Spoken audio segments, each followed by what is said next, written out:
My family faked a football game to skip my wedding. The revenge was public. So I, 27F, have a younger brother, Mike 21M. He is the definition of a man child and a mama's boy, always complaining, always expecting others to bow to him. Just overall, an asshole. Ever since he was born, my parents fussed over him for everything. He's not special needs or had a traumatic birth or anything of the sort. He was just born, and my parents completely discarded me.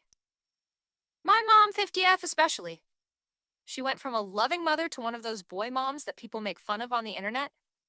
My father, 50M, still showed me love and support, but he's always been too much of a coward to stand up to my mother and let me win at least once. The only one who stood for me was my grandpa, 76M, who always called my parents out on their bullshit and never liked my brother.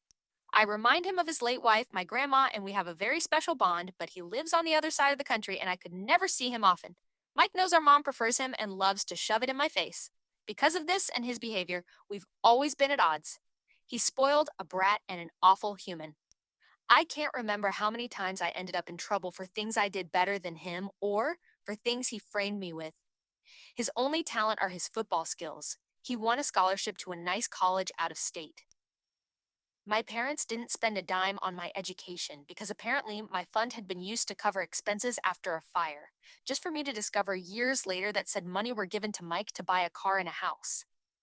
It's at public university that I met Lucas. He was the first person I was really drawn to there. Of course, I met new people who are now my dearest friends, and thanks to them and Lucas, who was my best friend for years before we got together, I managed to move out of my parents' house. Now, both Lucas and I are well known in our fields and have very good salaries. Now, to the main issue. Lucas proposed to me a year ago. We're very private people, so we didn't post it on social media or anything, and when I told my parents, they dismissed it with a "that's nice." I'm starting to think they downright didn't listen to me at all. We decided that we wanted a nice but simple ceremony and reception with our friends and relatives. Lucas convinced me to invite my parents and brother, but they never responded to the invite. And whenever I went to visit and began to talk about my wedding without mentioning it was a wedding, my mom would always speak over me and about my brother's accomplishments and wild adventures. At one point, I got fed up with it and interrupted my mom to tell her that there was an event I was planning to organize, whose date was unmovable. She told me that they couldn't attend because my brother was playing the last game of the season that very same day and wanted them to be there. Of course, this favoritism didn't surprise me. They missed my ballets shows in both my high school and university graduation for things about him. At this point, I wanted to be petty. I told both my parents that it wasn't a problem to miss this event, purposely omitted the fact that this event was my wedding, and didn't insist further. Flash forward to a few weeks ago, I got married. It was perfect. My family, Lucas' family, and our friends were all there, and we had a blast. My grandpa was happy to give me away, and it was just perfect. My relatives asked me multiple times why my parents weren't there with us. I was honest and simply said they had my brother's game to attend and couldn't come. They gave me a few looks, and my grandpa was visibly angry for a while, but otherwise nothing strange happened. After the reception, Lucas and I left for our honeymoon and were phone free for the whole duration of the trip. But once we got back, we discovered that a shitstorm was welcoming us home. I turned my phone on and was unable to even unlock it before a storm of notifications popped up. Most of them were from my mother and brother. Mike called me all sorts of nasty names and insulted me because apparently one of my paternal aunts posted the photos of the wedding on Facebook and captioned it with a very obvious dig at my parents, especially my mom, for missing the wedding. The post apparently went viral in my parents' community, and they've been publicly shamed for their mistreatment of me. It also turns out that my grandpa personally visited my parents to go on a tirade to shame my father, his son, to the point of tears. And this seemed to be my father's breaking point, because he was so distraught for missing his only daughter's wedding and for his father's disapproval that he finally rebelled against my mom and is threatening divorce unless she makes it up to me. I think that's the reason why my mom has been spamming my phone with messages, at first insulting and threatening, and then downright pitiful, full of begging and pity parties. Now I'm at home with my husband, deciding how to approach the situation. Most of my relatives, even those I didn't invite to the wedding, reached out to apologize for what I went through and to claim they had no idea this was happening at home, can't blame any of my relatives. They all live with my grandpa on the other side of the country or in another state. But my mom's sisters and friends are belittling me for not telling my mom about the wedding because now she's inconsolable at the thought of having missed my wedding. Personally, I think she just claims that to save face, but I'm not sure. The latest messages from my father and mother seem extremely saddened and hurt for missing my wedding. Now my family is divided on three fronts.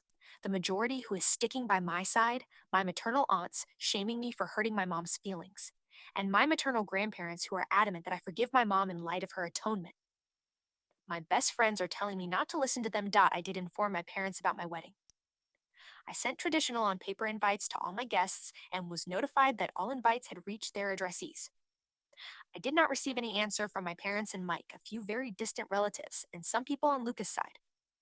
I did reach out to all of them through message to double check, and those who hadn't replied told me they couldn't come. I asked my parents and brother via text, but they didn't respond. I was left on read. Knowing them and given all the things I had to plan, I didn't bother insisting. Some clarifying information. I didn't repeat the date of my wedding because there was my brother's game. Plus, every time I insisted on highlighting my celebrations to get an answer, I was always told that it wasn't that important and to not be pissy and a bother. Because some things were simply more important than me. At this point, I think it's fair for me to not insist anymore. It's not worth the effort. I didn't keep my wedding a secret. I avoided telling my parents that it was my wedding to see if they would be interested in the slightest, but surprise, surprise, they weren't. Despite this, I did openly talk about my wedding with my aunts and uncles. My mother was in the room with us a few times when I discussed venues or dress shops with my aunt, but sometimes mom was on the phone and other times she was just chatting with other people. She never paid attention. When I talked about it during reunions, she smiled and said, "That's great, dear," and then would change the subject. Radio silence on Dad and Mike. I kept in contact with them because, well, all the times I tried to go NC in the past years, I've been harassed. I tried after my bachelor's and master's graduations, to which they never bothered to show up for reasons involving my brother. Every time I was shamed for daring to turn my back on family by my parents, my brother, my maternal aunts, and my maternal grandparents. I think the turning point here is that all those times, Lucas wasn't by my side. We started dating a little after my last attempt at going NC, and how that I have him here, I feel more confident in my stance. But before that, I want this confident. As I already stated, all my paternal side lives on the other side of the country and wasn't aware of how they treated me. I did try to expose my parents once at 14. My aunts, uncles, and grandpa reprimanded them. They faked being sorry, and then once home, I got the beating and gaslighting of my life for lying.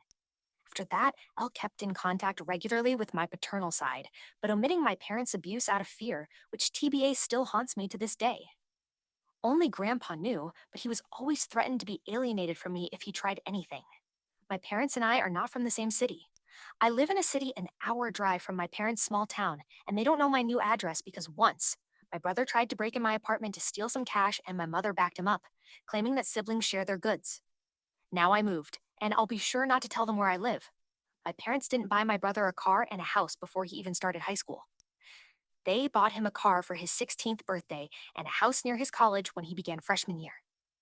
They didn't spend the money of my fund right away. They just lied to me to use it later for my brother, keeping it stored for later in the meantime. Now, on to the update. Things have been a little crazy this past week.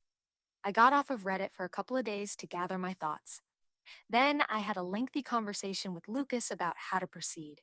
He's been my rock, and I don't think I could ever love him more than I already do.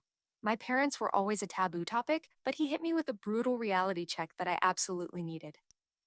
We reached the conclusion that the fact I kept in contact all this time, stuck around, and couldn't go NC isn't healthy. I've realized that the reason I never fully went NC was that deep down I just wanted their approval, even now for once. Pathetic? I know. But it's like a drug, being with my parents. They can be loving, funny, caring, and warm until they're not. The little love they give makes you crave for more, and you want their approval so badly you destroy yourself. But that's enough. I promised myself that things are going to change. I've thought about it and decided to start therapy and to go NC with all those who made an issue about this situation for good this time. After the days dedicated on reflecting on how I feel, I ended up messaging my father to tell him that, if he wanted to talk, I would meet him, Mom, and Mike in a neutral location the following day. He immediately replied and agreed, and we met at the park. My father's sisters and brother accompanied us for damage control. My father looked distraught and as if he had been crying for a while. My mom looked the same, but I think it was more out of anger and embarrassment. My brother looked annoyed. I told the three of them about how their behavior and preference in regards of my brother always hurt me, and that their abusive behavior made me realize that I didn't want contact with any of them again after that meeting. My mother tried to cut me off multiple times, but my aunt shut her up every single time. When I asked them why would they treat me this way, they didn't know what to say. My father kept crying and apologizing without giving me an answer, and my uncle reprimanded him for it. My mother seemed as if she was asking herself that for the first time, but well, in the end, she just said that she simply disliked me. Plain and simple. And my brother, he just liked the attention and making me miserable as some kind of sport. I went on with my questions. When I asked why they never responded to my invite, they claimed to have never received one. I showed them the texts, but they denied receiving them. And well, it turns out that they hadn't, in fact, received my wedding invitation. When it arrived to their house, they weren't there. The only one in the house was my brother, who had come visiting for the weekend. He saw the invite and, as many of you guessed, ripped it up and trashed it. And then, when I texted my parents, he deleted the messages. Wasn't hard to do. According to him, they kept my chat archived and didn't get the notification. So my parents never actually got a formal invitation. I was just distraught. I asked Mike why would he do that, and he just shrugged and claimed that it wasn't as important as the stuff they had in program anyway. I had to stop Lucas from punching him in the face. Strangely enough, my parents were upset and started reprimanding him. He actually began to throw a tantrum and cry crocodile tears, and I must admit that I was kind of satisfied. But then, my mom claimed that all was resolved. There was no need to fuss over a misunderstanding, and it was time for me to clear their name. That set me off, and I interrupted her, telling her that they weren't forgiven at all, that just because Mike trashed the invite, it didn't mean it automatically canceled all their neglect out. Plus, all that time it was still very obvious that I was having a wedding and they should have asked about it. You want to know my mother's response? She said something along the lines of, I did hear you talking about a wedding of yours, but I just thought you were being delusional and seeking my attention with exaggerated scenarios. She was convinced Lucas didn't actually like me nor would ever marry me. When I tell you I was about to trash her face, do you believe me? Another thing came up. It turns out that my brother didn't have a football game to go to at all. My parents used the fact that my husband, friends, and I know little to nothing about football, we prefer soccer, and the fact I stopped asking about it when Mike would mock me during his time in high school to make up a story to avoid my event. At the time I wrote the OG post, I couldn't confirm or deny the presence of a game because my brother has private social media and Lucas and I are blocked, and I foolishly trusted my parents' word. But no. You want to know where they went with that man-child? They went to Disneyland because Mike wanted to go. They used the football story to cover for my brother's 100th tantrum holiday, and apparently they did it multiple times in the past months. At that point, I was just completely burnt out and overwhelmed by this amount of information. The fact that I had been fooled this badly, that I was so gullible, genuinely made my blood boil, and I snapped. I stood up and told my father he was a sad, weak man, unable to stand up for his kids unless his wife approved of it. I told my brother he was a little dipshit, a poor excuse of a man that will not accomplish anything in his life and that he'll always live like the leech he is, babied to the point of uselessness.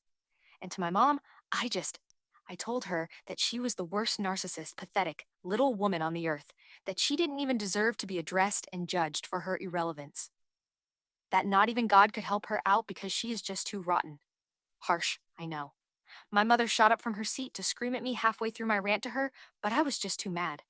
I shouted at her to shut the fuck up and sit down and listen for once. She got so mad, it felt like steam was coming out of her ears. I don't remember much after that, just that I kept talking. And talking. It felt as if all my anger and hurt just flooded out. At one point, I'm pretty sure the whole park was silent. I spat at my parents and Mike that I was disowning them all, and that if they're smart, they'll think before reaching out again. I took my purse and left with Lucas, Anna, and Francis, leaving my parents and brother at my aunt's and uncle's mercy. I think at some point the reality of what I had just learned and said finally hit me, because I ended up having a panic attack on the way home. Lucas was driving, so Anna helped me through it until we stopped in a parking lot to calm me down. I am beyond grateful for their help. Once home, I just fell on the bed and went to sleep. I really wanted to post the whole thread on FB, but given my work and career, I couldn't expose myself like that. Instead, I did something better. I made a folder with all of my mother's insults, messages, and awful comments, and sent it to the woman in charge of my mom's church. It's a tight-knit community my mom worked her ass off to enter in, but that is also extremely judgmental, and being shunned by them is a death sentence. And well, That's exactly what happened. Just like clockwork, the scandal spread like wildfire, going out of the church and reaching the rest of the small town. You can imagine what this means for my mother and father. Because of my little spill, I did find other messages from my maternal side of the family, belittling me even more for upsetting their sister or daughter and insulting her. I just didn't care anymore at that point. So I followed you guys' advice and told them that from now on, they will no longer be part of my life and that they can talk shit all they want. I just won't care. Instead, they should be grateful I don't send their nasty texts to their employers and spouses. I blocked every single one of them, grandparents included, on everything. I did find a lengthy message from my father. He apologized for not being strong enough to face my mother, agreed that what I said was true, and couldn't believe that he had lost so much of my life because of her. He told me he is going to divorce her, no matter what my decision will be, because he is tired of being controlled. He would like a relationship with me to make up for all the years that passed. I did reply to him, to tell him that as of now, I really don't want to see him or forgive him. He has replied that he'll try his best to win me back and that he loves me. I replied back that, as of now, I find that hard to believe, and then blocked him too. Frankly, his slimy way of trying to have an out from this situation by throwing my mother under the bus is pathetic. At least she was hateful and owned up to it. He is only able to blame others for his choices. I don't want to surround myself with people like that. My mother and brother are blocked similarly to my maternal side. Mike wrote other messages to taunt and insult me, and I just blocked him. My mom threw herself a pity party for being shunned by her community and for her marriage going into shambles, and I just replied good riddance before blocking her too. As for my grandpa, he has decided to stay with us for a while to stick by my side. He really is the best. Since then, a few days have passed and all has been quiet. Lucas is spoiling me rotten, and I'm starting therapy soon. I know this isn't the drama filled, revenge full update you hoped for, but well, this is it. I'll let you know if anything changes or evolves.